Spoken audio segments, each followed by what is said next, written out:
Un corazón en el desierto. Introducción. El Señor ha hecho una obra perfecta de redención para liberarnos del pecado y la muerte. Su oferta es de gozo, paz y plenitud. Sin embargo, sin importar cuántos años tengas en la fe cristiana, esta pudiera ser una fiel descripción de cómo percibes tu condición espiritual en algún momento de tu vida, o quizás en este mismo momento. Recuerdo esos días, cuando mi corazón ardía de pasión por Él. No pasaba un día sin que sacara el tiempo para acudir a su palabra, y cada vez que lo hacía, mi corazón se sentía pleno. Mi vida diaria estaba caracterizada por una continua dependencia del Señor en oración, y mi comunión con mis hermanos en Cristo era vibrante y honesta. Lentamente he visto cómo todo lo anterior ha comenzado a desaparecer. Mi vida de oración ya no es la misma de antes. Me pesa hablar con Dios y ni siquiera siento que sea tan necesario hacerlo. Mis relaciones se han convertido en una monotonía sin profundidad, donde prefiero hablar de los demás antes que hablar de mi propio corazón. Mi tiempo en la palabra es cada vez más escaso, y cuando acudo a ella no siento nada, y es poco lo que procuro entender, y mucho menos aplicar. La Biblia ya no mueve mis afectos como debería hacerlo. Su hermosura y valor no causan nada en mí. No quiero estudiarla, no sé ni cómo acercarme a ella. Mi vida de labios honra a Dios, pero mi corazón está muy lejos de Él. Mateo 15:8. Estas temporadas de desierto espiritual suelen suceder en la vida de los creyentes, y cuando estamos en medio de ellas podemos llegar a sentir que solo nos ocurre a nosotras y que no hay forma de volver a tener una buena relación de intimidad con el Señor. Sentimos que nos hemos ido demasiado lejos y hemos perdido de vista el camino de vuelta a casa. Todo ese malestar se acrecienta debido a que no nos atrevemos a hablar con otros de lo que estamos viviendo, porque tememos que nuestra fe sea puesta en tela de juicio y nuestro testimonio quede por el suelo. Al final de cuentas, nuestros sentimientos se van alejando cada vez más de lo que es correcto y saludable, y terminamos dejándonos llevar por nuestra apatía. No sabemos con exactitud qué nos lleva a una temporada de desierto. Tendemos a perder de vista las grandes consecuencias que produce nuestra lejanía del Señor. Y en la mayoría de los casos, aun si reaccionamos un poco, no tenemos idea de cómo salir del hoyo en el que nos encontramos.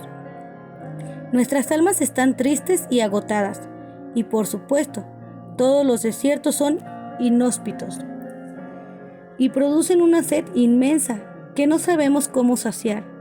En medio de nuestra sequía espiritual, quizás lo que hemos estado haciendo es buscar saciar nuestra sed con cualquier cosa que prometa satisfacerla, pero también siendo cisternas rotas que no retienen el agua.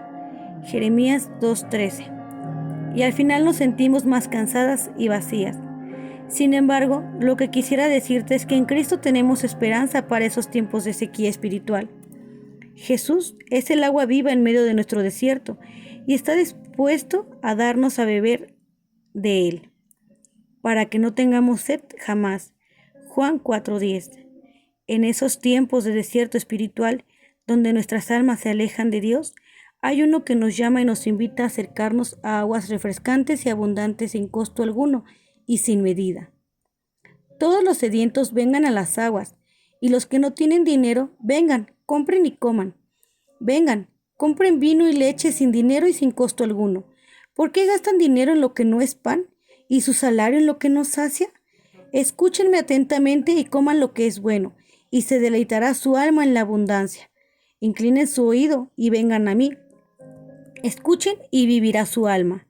Y haré con ustedes un pacto eterno, conforme a las fieles misericordias mostradas a David.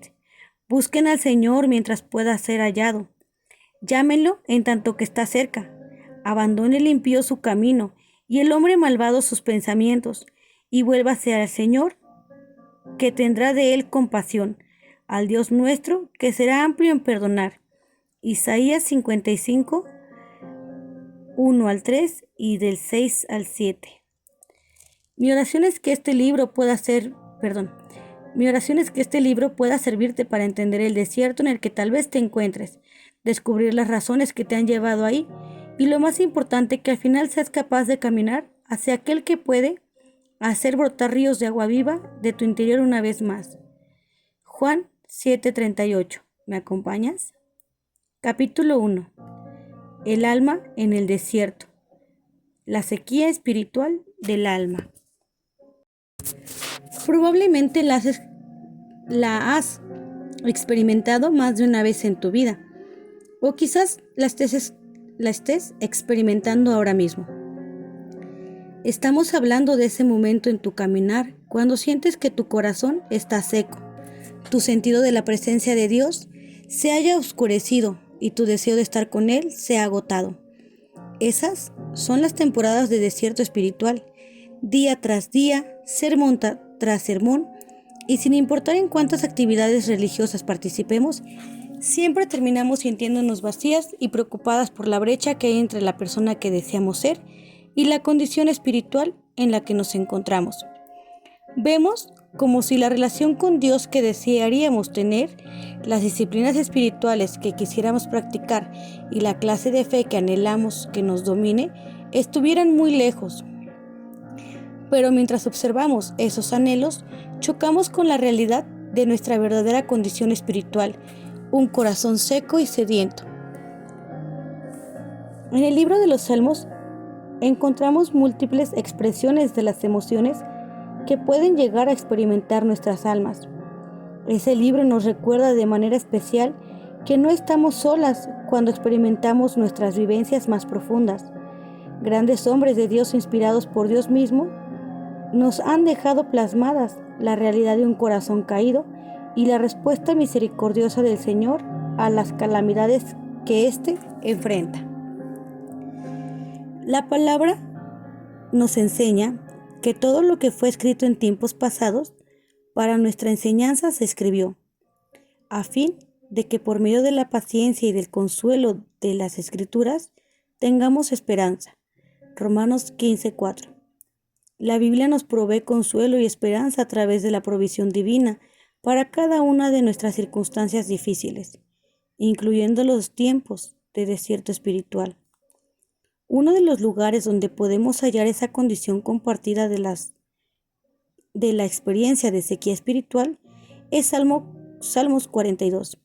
En este cántico espiritual encontramos la expresión de un corazón que estaba en medio de la opresión y una profunda tristeza y confusión. Considera las palabras del Salmo. Como el ciervo anhela las corrientes de agua, así suspira por ti, oh Dios, el alma mía. Mi alma tiene sed de Dios, del Dios viviente. ¿Cuándo vendré y me presentaré delante de Dios? Mis lágrimas han sido mi aliento de día y de noche. Mis lágrimas han sido mi alimento de día y de noche. Mientras me dicen todo el día, ¿dónde está tu Dios? Dios mío, mi alma está en mí deprimida. Por eso me acuerdo de ti desde la tierra del Jordán y desde las cumbres del Hermón, desde el monte Mizar. Un abismo llama a otro abismo a la voz de tus cascadas. Todas tus ondas y tus olas han pasado sobre mí.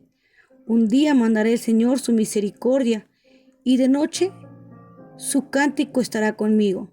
Elevaré una oración al Dios de mi vida. A Dios, mi roca, diré, ¿por qué me has olvidado? ¿Por qué ando sombrío por la opresión del enemigo? Como quien quebranta mis huesos, mis adversarios me afrentan, mientras me dicen todo el día, ¿dónde está tu Dios?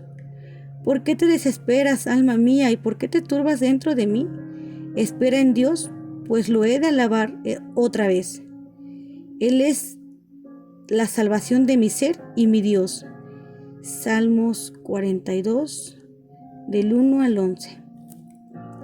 Aquí observamos un alma que anhela al Señor, pero pareciera que por alguna razón no puede encontrarlo. La tristeza la inunda de día y de noche. Sus momentos de adoración parecen ser solo un recuerdo, y encima de todo esto debe enfrentarse al cuestionamiento de otros sobre dónde está su Dios. Esta es un alma que se encuentra en medio de un desierto espiritual. Las palabras honestas plasmadas en este salmo nos permiten darle un vistazo a lo profundo del corazón del salmista, y cada una de sus expresiones nos posibilita hacer un diagnóstico de su condición espiritual en ese momento. Hace varios años mi esposo y yo quisimos celebrar nuestro aniversario con un viaje a otro país. Justo el día en el que íbamos a salir, desperté con fiebre alta y un malestar físico como hacía mucho tiempo no sentía. Pensaba que tenía una gripe común y decidí tomar medicamentos para los síntomas y seguir adelante con nuestros planes. Durante nuestro viaje, noté que solo mejoraba ligeramente mientras me encontraba bajo el efecto de los medicamentos, pero cada vez que ese efecto pasaba, me sentía peor, hasta que llegó el momento en el que decidimos hablar con nuestro médico, quien luego de la descripción de los síntomas me dijo que estaba seguro de que lo que tenía era dengue. En ningún momento esa enfermedad había pasado por mi mente. Pensamos que lo que tenía era un virus gripal y así lo tratamos. Pero nada funcionaba debido a que desconocíamos lo que realmente estaba ocasionando mis síntomas. No fue hasta que supe lo que tenía que pude tomar el medicamento y poner en práctica las medidas adecuadas que requería la enfermedad. De la misma manera, en medio de nuestros desiertos hay diferentes manifestaciones que nos pueden servir para establecer un diagnóstico de lo que aqueja nuestra alma, y así darnos cuenta de que si nos encontramos en medio de un desierto espiritual, y así darnos cuenta de que sí nos encontramos en un desierto espiritual. Permíteme compartir contigo algunas de ellas. Apatía por la palabra. El Salmo nos deja ver la sed profunda del salmista, pero pareciera que esta sed no fuera saciada. Probablemente has sentido lo mismo. En medio de nuestra sequedad podemos encontrarnos yendo a la palabra, pero no llegamos a tener un encuentro genuino con su autor, de modo que el tiempo en las Escrituras se va convirtiendo en una obligación estéril, más que en un deleite fructífero. Cuando esto ocurre en nosotras, se va desarrollando una apatía por la palabra, y nos vamos exponiendo a ella con menos frecuencia, hasta el punto de llegar a pasar periodos largos sin tener un encuentro con el Señor y su palabra. Punto número 2. Sentido de despropósito en la oración. El salmista dice que eleva una oración al Dios de su vida, pero el contenido de su oración nos deja ver su sentir hacia Dios. A Dios mi roca diré, ¿por qué me has olvidado? ¿Por qué ando sombrío por la opresión del enemigo? Esta es la oración de alguien que sabe que puede clamar a Dios, pero que siente que Él lo ha olvidado. Muchas veces en medio de los tiempos de sequía espiritual, podemos llegar a pensar que nuestras oraciones son inútiles, ya que sentimos que Dios no nos escucha, que ha apartado su rostro y nuestras oraciones no pasan del techo. Sentimos que Dios está lejos y nuestras palabras no son suficientes para lograr alcanzarlo o siquiera llamar su atención. Punto número 3. Sentido de insatisfacción. Cuando estamos en medio de una temporada de aridez espiritual, podemos llegar a experimentar una profunda insatisfacción en nuestros corazones. Nada nos llena, nada nos satisface, ya que resulta evidente que solo en Cristo se halla la satisfacción de nuestras almas. Sin embargo, como nos encontramos lejos de Él y nuestros corazones están secos, tratamos de calmar nuestra sed con cosas que jamás podrán saciarla y terminamos cada vez más sedientas e insatisfechas. Punto número 4. Falta de gozo. El mismo salmista lo expresó cuando dijo que sus lágrimas habían sido su alimento de día y de noche. Una persona cuyo corazón está en una condición de aridez espiritual y que tiene las características anteriores presentes en su vida, experimentará una ausencia de gozo, porque está desconectada de su fuente. El fruto del Espíritu es gozo. Gálatas 5:22. Punto número 5. Ausencia de sentido de comunidad. La vida de comunidad pareciera ser solo un recuerdo para el salmista. Me acuerdo de estas cosas y derramo mi alma dentro de mí. de cómo iba yo con la multitud y la guiaba hasta la casa de Dios con voz de alegría y de acción de gracias, con la muchedumbre en fiesta. Quizás en medio de la sequía de nuestro corazón tenemos el deseo de una vida en comunidad vibrante, pero parece inalcanzable. Nos sentimos tan lejos de Dios que esa lejanía hace que nos vayamos despegando de nuestra familia de la fe debido a nuestra apatía espiritual y a que no nos atrevemos a mostrar la condición actual de nuestro corazón y tememos que otros puedan llegar a darse cuenta de esa realidad. Cada una de las características anteriores es una clara evidencia de que nuestras almas se encuentran en medio de un desierto espiritual.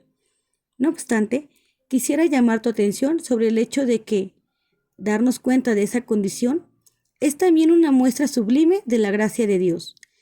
Poder establecer un diagnóstico espiritual de la condición de nuestras almas es el primer paso para conocer cuál es el tratamiento divino que nuestros corazones necesitan, a fin de salir de ese desierto al valle de verdes pastos y aguas de reposo, donde el Señor restaura nuestras almas. Salmo 23.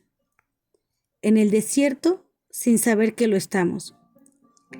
Ahora bien, así como somos capaces de percibir que algo anda mal en nuestra vida y podemos reconocer en nuestro caminar algunas de las características que acabamos de mencionar o todas ellas, en otras ocasiones se presenta un panorama completamente distinto. Nos encontramos en medio de una sequía espiritual sin saber siquiera que estamos allí. En nuestra vida como creyentes, sobre todo cuando llevamos varios años en la fe y estamos involucrados en el servicio y la vida de la iglesia, tenemos la tendencia a pensar que estar ocupadas en las actividades y sirviendo en la iglesia es sinónimo de estar espiritualmente sanas. Este es un terreno peligroso. El peligro radica en que podemos llegar a confundir servicio con salud espiritual.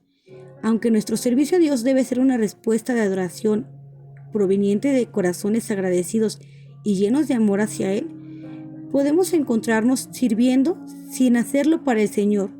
Nuestros corazones desplazan a Cristo del lugar que le corresponde y el servicio se convierte en algo que hacemos para nosotras mismas y es solo apariencia de piedad. Estar activamente envueltas en el servicio a Dios puede darnos la idea falsa de que estamos bien en términos espirituales. El problema radica en que nos enfocamos en el hacer y descuidamos el ser, y eso jamás dará buenos frutos.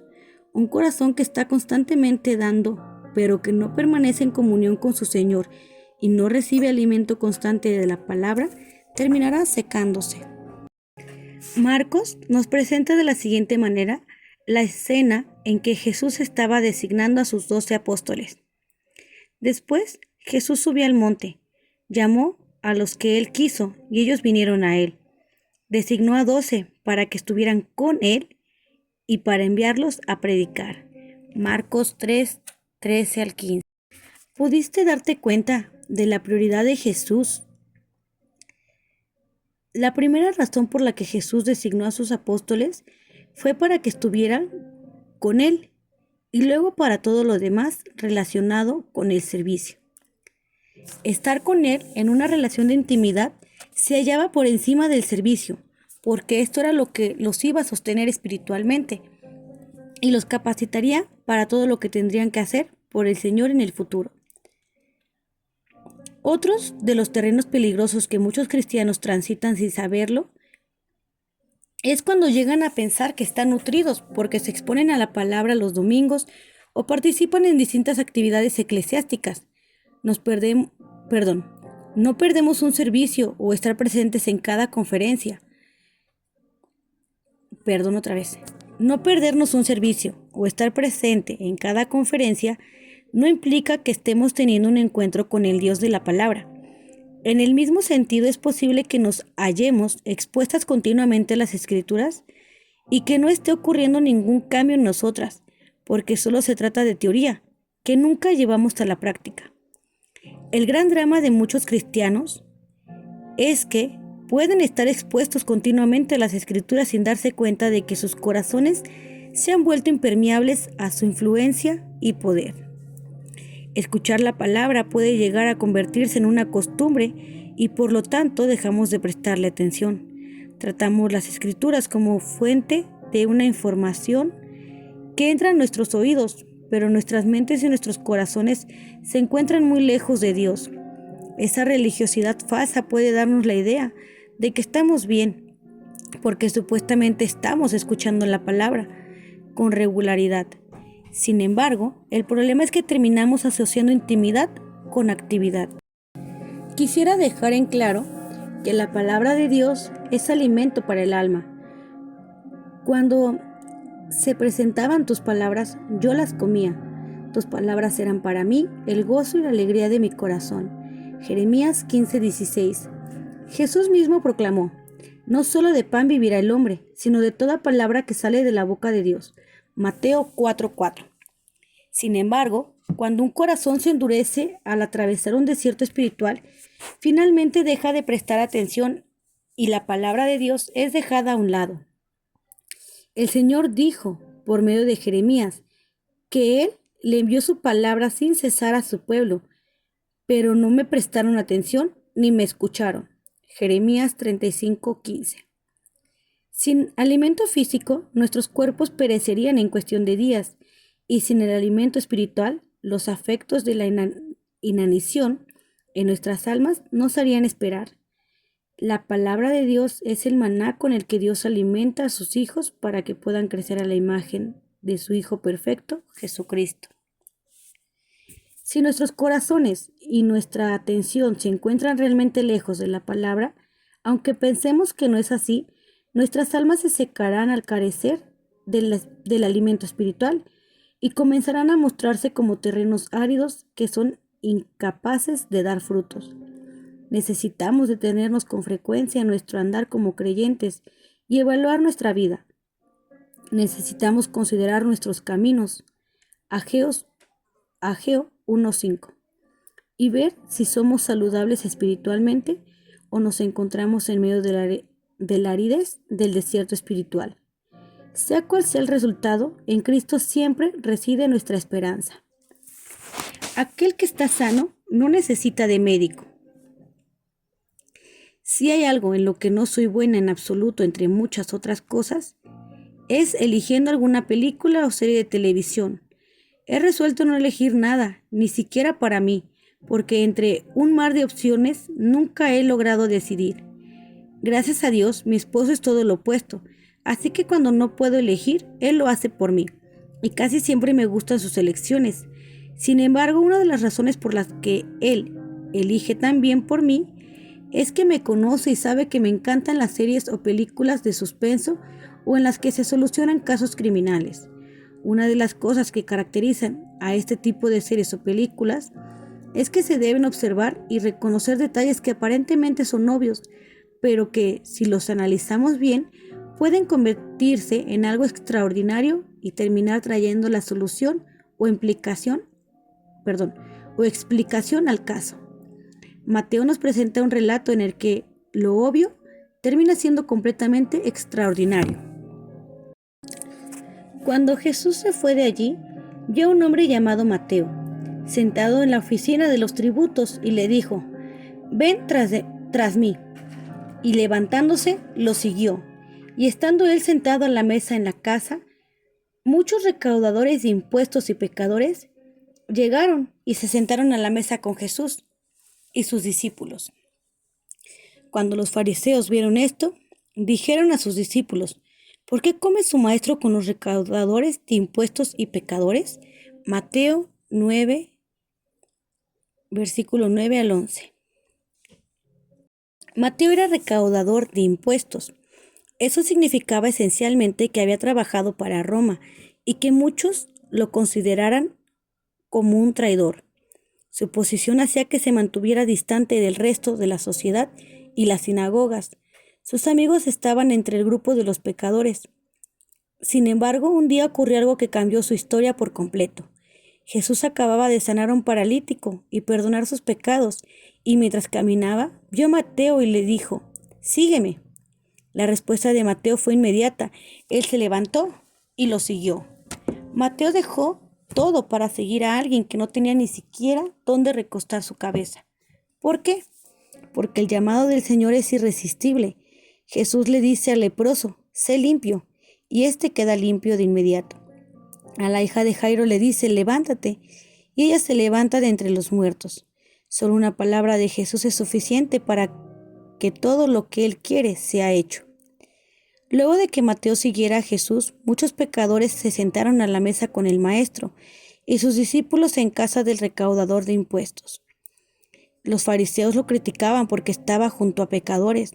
Ellos asumían esa actitud crítica porque estos supuestos religiosos observaban la situación desde el trono de la superioridad moral, pensando que había algo de rectitud en ellos al no asociarse con estos pecadores, a lo que Jesús sí se acercó. Prestemos atención, porque a través de la respuesta de Jesús viene la observación obvia, que se convierte en extraordinaria. Al oír esto, Jesús dijo, los que están sanos no tienen necesidad de médico, sino los que están enfermos, pero vayan y aprendan lo que significa, misericordia quiero y no sacrificio, porque no he venido a llamar a justos, sino a pecadores. Las palabras de Jesús en este versículo son gloriosas. La verdad expresada por el Señor nos produce un suspiro de esperanza en medio de nuestra condición crítica. Jesús no vino a traer salvación al que está bien, porque nadie lo está. El apóstol Pablo nos enseña que no hay un solo justo que logre la salvación por méritos propios y que la realidad es que no hay una sola persona que busque a Dios. Romanos 3. Jesús vino a salvar a pecadores sin esperanza. Él vino a darles vida a esos que están muertos en sus delitos y pecados por medio de su obra y su sacrificio. Pecadores. Cristo Jesús vino al mundo para salvar a los pecadores. Sí, Jesús fue un maestro. Sí, fue un hacedor de milagros. Sí, fue rey. Sí, fue el perfecto ejemplo moral de cómo deberíamos vivir nuestras vidas. Pero si eso fuera todo lo que Él era, no habría esperanza para nosotros. Las criaturas caídas que sufrimos de una enfermedad fatal, muriendo física y espiritualmente por la plaga del pecado. Jesús fue y es un salvador de los pecadores. Es un salvador que nos amó tanto, que bajó para darnos la medicina de Dios para nuestro alivio eterno, el perdón de nuestros pecados. Quizás este libro se encuentra en tus manos porque sientes que tu corazón está seco, pero no debido a que los ríos de agua viva hayan dejado de fluir, sino porque nunca han estado presentes, ya que la sequía de tu corazón se debe a que necesitas el poder sanador de Cristo, al estar muerta en tus pecados. Efesios 2:1. Si ese es el caso, hay esperanza para tu corazón, una esperanza que Él mismo ha provisto. Pero Dios, que es rico en misericordia, por causa del gran amor con que nos amó, aun cuando estábamos muertos en nuestros delitos y pecados, nos dio vida juntamente con Cristo, porque por gracia ustedes han sido salvados por medio de la fe, y esto no procede de ustedes, sino que es don de Dios, no por obras para que nadie se gloríe. Efesios 2:9. Jesús vino a llamar y salvar a los pecadores. Lo único que necesitas hacer es acercarte en arrepentimiento y reconocerlo a Él como el único Señor y Salvador de tu vida. La obra de Cristo en la cruz es la que nos da vida nueva y hace correr en nosotros ríos de agua viva. Jesús también es el médico que nos sana de la peor enfermedad, la condenación eterna, pero además es el que sana nuestras dolencias en medio de nuestro caminar como creyentes, porque el pecado y las consecuencias de este mundo caído nos seguirán afectando. Él atiende las necesidades de nuestros corazones secos. Él puede abrir nuestros ojos, ayudarnos a ver la condición de nuestro corazón y proveernos la sanidad que nuestras almas necesitan. Si al leer este capítulo te has dado cuenta de que te encuentras en medio de un desierto espiritual, no pierdas las esperanzas ni te desalientes. Permíteme decirte que estás en el camino correcto para que en tu corazón vuelvan a correr ríos de agua viva. Jesús vino a hacer lo que nosotros no podemos, y Él tiene el poder de transformar corazones secos en ríos abundantes llenos de su presencia. Si estás en Cristo, el poder de la cruz que te dio vida cuando estabas muerta no ha cambiado. Jesús puede darles vida a huesos secos y puede sanar y restaurar a aquellos que están espiritualmente enfermos y necesitados de Él. Fin del capítulo 1.